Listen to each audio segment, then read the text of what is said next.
After reaching 15, Ephtal finally leaves his home to go to the Magic Academy.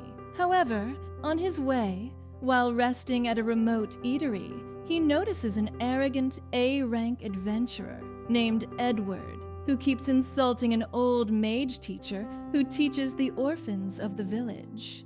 The old man tries to convince him to teach his students, but he instead tells him to stop doing it for free. It is also revealed that Edward owns a demon slave, whom he intends to use for his personal desires. Suddenly, a man rushes to tell everyone to run, revealing that a giant orc is coming their way. While people begin to panic, Edwards comes forward after the old man reveals his identity to the public. He uses the strongest 4th level magic on the orc, only to find nothing has happened to it because it wasn't a giant orc, but an Orc Berserker, the strongest class of the orc. Realizing he can't defeat it, Edwards casts a barrier to trap the civilians to save his life, but Ephtal finally intervenes and dispels the barrier and decides to use a 9th level magic spell by covering it over a 3rd level spell. However, it turns out even his 3rd level spell is enough to kill the Orc Berserker.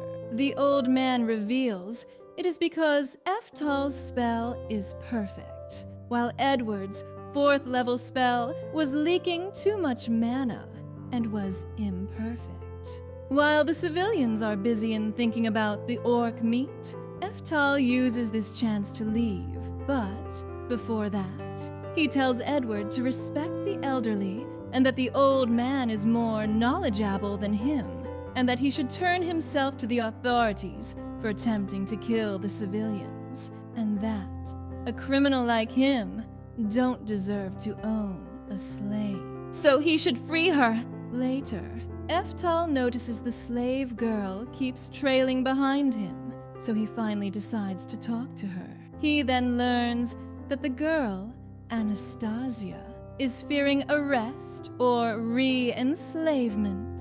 Anastasia begs Ephtal to become her master. She reveals she is a descendant of demon royalty and distantly related to Merlin, the Academy's headmistress, whom Ephtal is glad to realize is his surviving adopted daughter.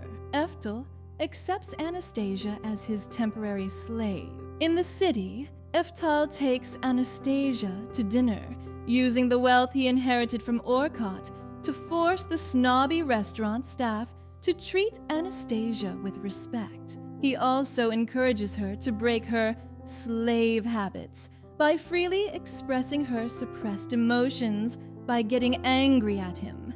The following day, recognizing her massive magical potential, Ephtal registers for the Academy's entrance exam and encourages Anastasia to do the same.